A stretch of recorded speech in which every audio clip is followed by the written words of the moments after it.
नमस्कार दोस्तों, स्वागत है आपका हमारे यूट्यूब चैनल पर। दोस्तों आज की इस वीडियो में हम लोग सीखने वाले हैं यह ब्लॉक के तत्व के बारे में। दोस्तों यह ब्लॉक के एलिमेंट्स है क्या, किसे कहते हैं यह ब्लॉक के तत्व। दरअसल दोस्तों यह ब्लॉक के तत्व के अंतर्गत ही आते हैं लैंथेनाइड श्रेणी और एक्टिनाइड श्रेणी। यह लैंथेनाइड श्रेणी एक्टिनाइड श्रेणी है क्या, और यह ब्लॉक के तत्व किसे कहते हैं, जरा इसके बारे में हम लोग जिक्र करेंगे। ठीक, अब यहाँ पर जरा आप ध्यान दीजिए, ये बड़ा सिंपल डिफिनीशन है दोस्तों। ये कई बार बोर्ड परीक्षाओं में भी पूछा गया है। यह ब्लॉक के तत्व किसे कहते हैं, लैंथेनाइड श्रेणी और एक्टिनाइड श्रेणी क्या है। ठीक, दरअसल दोस्तों यह ब्लॉक के अंतर्गत ही आते हैं लैंथेनाइड और एक्टिनाइड श्रेणी। और आपको ये भी बताते चलें, जितने दोस्तों तत्व लैंथेनाइड और एक्टिनाइड श्रेणी में रखे गए हैं वो सब यह ब्लॉक के ही तत्व होते हैं। दरअसल दोस्तों लैंथेनम के पास रखे जाने के कारण तत्वों का नाम पड़ा लैंथेनाइड श्रेणी के तत्व, और यहीं एक्टिनियम के पास रखे जाने के कारण तत्वों का नाम पड़ा एक्टिनाइड श्रेणी के तत्व। ठीक, अब यहाँ पर ध्यान दीजिए, जब तत्व या परमाणु के सबसे बाहरी कोश के इलेक्ट्रॉन, कोई भी दोस्तों तत्व हो परमाणु हो, लेकिन वो किसका, लैंथेनाइड एक्टिनाइड का।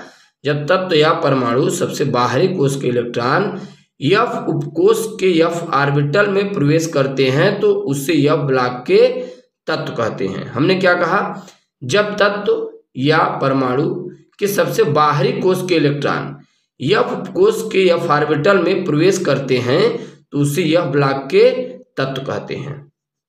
बात समझ में आ रही है। तो यह ब्लॉक के तत्व दोस्तों हम लोग उन्हें कहते हैं जब तत्व या परमाणु के सबसे बाहरी कोश के इलेक्ट्रॉन कहाँ प्रवेश करते हैं, एफ उपकोश के एफ ऑर्बिटल में। अगर एफ उपकोश की एफ ऑर्बिटल में प्रवेश कर गए दोस्तों सबसे बाहरी कोश के तत्वों के इलेक्ट्रॉन, तो उन्हें हम लोग क्या कहेंगे, यह ब्लॉक के तत्व कहेंगे। राइट, अब दोस्तों जरा हम लोग जानेंगे इसमें उनकी दो श्रेणियां होती हैं। कौन कौन श्रेणी है, लैंथेनाइड श्रेणी है और दूसरी है एक्टिनाइड श्रेणी। तो दोस्तों ये लैंथेनाइड श्रेणी क्या है, एक्टिनाइड श्रेणी क्या है, जरा इसके बारे में हम लोग जानते हैं। ठीक, अब यहाँ पर देखिए दोस्तों, अब हम लोग जो जानेंगे यहाँ पर लैंथेनाइड श्रेणी के बारे में जानेंगे। दरअसल होता क्या है, 6वें आवर्त में, किसके 6वें आवर्त में लैंथेनम के पास कुल 14 तत्व, 6वें आवर्त में लैंथेनम के पास कुल 14 तत्व परमाणु क्रमांक 58 से 71 तक, सीरियम से ल्यूटीशियम तक आवर्त सारणी में लैंथेनम के पास रखे जाने के कारण लैंथेनाइड श्रेणी के तत्व कहलाते हैं। बात समझ में आई। हमने कहा 6वें आवर्त में, आप देखेंगे जो 6वां आवर्त है वहां पर आपको कहीं लैंथेनम तत्व रखा हुआ मिलेगा। लैंथेनाइड यानी लैंथेनम के पास लैंथेनम तत्व रखा होगा और उसी लैंथेनम के पास कुल 14 एलिमेंट्स रखे गए हैं। कहाँ से कहाँ तक, परमाणु क्रमांक यानी एटॉमिक नंबर परमाणु क्रमांक 58 से 71 तक, यानी सीरियम से ल्यूटीशियम तक आवर्त सारणी में लैंथेनम के पास रखे जाने के कारण इन्हें लैंथेनाइड श्रेणी के तत्व कहते हैं। तो ये आप बात समझ गए, लैंथेनाइड श्रेणी के तत्व किसे कहते हैं। आवर्त सारणी में लैंथेनम के पास दोस्तों कुल कितने तत्व रखे गए हैं, 14 तत्व, 58 से 71 तक, सीरियम से ल्यूटीशियम तक। चूंकि लैंथेनम के पास रखे गए हैं इसी कारण इन्हें हम लोग कहते हैं लैंथेनाइड श्रेणी के तत्व कहते हैं। ठीक, अब इसके बाद दोस्तों हम लोग जानते हैं एक्टिनाइड श्रेणी के बारे में। अब जरा ध्यान दीजिए दोस्तों, एक्टिनाइड श्रेणी के तत्व है क्या, किसे कहते हैं। 6वें आवर्त में एक्टिनियम के पास, हमने कहा 6वें आवर्त में एक्टिनियम के पास कुल 14 तत्व, 6वें आवर्त में एक्टिनियम के पास कुल 14 तत्व परमाणु क्रमांक 90 से 103 तक, थोरियम से लॉरेंशियम तक रखे गए हैं। जरा ध्यान दीजिए, अभी हमने 6वें आवर्त में लैंथेनम के पास बताया। ठीक, अब हम लोग दोस्तों 7वें आवर्त में एक्टिनियम के पास देखेंगे। आप आवर्त सारणी में देखिए जरा, 7वें आवर्त में एक्टिनियम के पास कुल 14 तत्व परमाणु क्रमांक 90 से 103 तक, यानी थोरियम से लॉरेंशियम तक एक्टिनियम के पास कुल 14 तत्व रखे गए हैं। परमाणु क्रमांक कहाँ से कहाँ तक है, 90 से 103 तक है। और कौन कौन से तत्व कहाँ तक रखे गए हैं, थोरियम से लॉरेंशियम तक रखे गए हैं। बात समझ में आई। क्योंकि ये एक्टिनियम के पास रखे गए हैं इसलिए इन्हें एक्टिनाइड श्रेणी के तत्व कहते हैं। तो ये बात समझ में आ गई। वहां पर लैंथेनाइड श्रेणी के तत्व इसलिए कहा गया क्योंकि वो एक्टिनियम के पास रखे गए थे। अब इन्हें एक्टिनाइड श्रेणी के तत्व क्यों कहा गया, क्योंकि एक्टिनियम के पास रखे गए हैं, एटॉमिक नंबर 90 to 103 तक। ठीक, थोरियम से लॉरेंशियम तक और एक्टिनियम के पास रखे जाने का इन्हें एक्टिनाइड श्रेणी के तत्व कहा गया। चलिए इनके कुछ विशेष गुणों के बारे में जान लेते हैं। जैसे फर्स्ट ऑफ ऑल हम लोग जानते हैं ऑक्सीडेशन नंबर यानी ऑक्सीकरण संख्या। तो इनकी ऑक्सीकरण संख्याएं क्या है, जरा इसके बारे में हम लोग जिक्र करते हैं। ठीक, दरअसल दोस्तों इनकी ऑक्सीकरण संख्या +3 में संक्रमण होता है। संक्रमण का मतलब होता है दोस्तों परिवर्तन, यानी +3 में संक्रमण का मतलब परिवर्तन, चेंजिंग होता है। इनकी ऑक्सीकरण संख्या +3 में चेंजिंग होता है, परिवर्तन होता है, अर्थात ये परिवर्ती ऑक्सीकरण संख्या दर्शाते हैं। यानी दोस्तों आप देखेंगे +3 के कहीं आगे पीछे थोड़ा ऑक्सीकरण संख्या में चेंजिंग होता रहता है। दरअसल दोस्तों चाहे वो लैंथेनाइड श्रेणी के तत्व हो, वो एक्टिनाइड श्रेणी के तत्व हो, वो +3 के बीच ही मध्य में ही ऑक्सीकरण संख्या परिवर्तित होता रहता है। ठीक, अब दोस्तों हम लोग जानेंगे ट्रांस यूरेनियम या पैरा यूरेनियम तत्व, और ये भी एक्टिनाइड श्रेणी में ही आता है। अभी जो हमने यहाँ पर बताया दोस्तों आपको एक्टिनाइड श्रेणी में ही हमने बताया है। ठीक, ये दोस्तों ट्रांस यूरेनियम या पैरा यूरेनियम तत्व किसे कहते हैं, जरा ध्यान दीजिए। परमाणु क्रमांक 92 के बाद तत्वों को ट्रांस यूरेनियम तत्व कहते हैं या पैरा यूरेनियम तत्व कहते हैं। क्यों कहते हैं, क्योंकि ये मानव द्वारा निर्मित होते हैं। अब बात समझ में आई। आप देखेंगे दोस्तों एक्टिनाइड श्रेणी में एक तत्व रखा गया है जिसका नाम है जिसका नाम है यूरेनियम। क्या नाम है, यूरेनियम, और उसका एटॉमिक नंबर परमाणु क्रमांक आपको मिलेगा 92।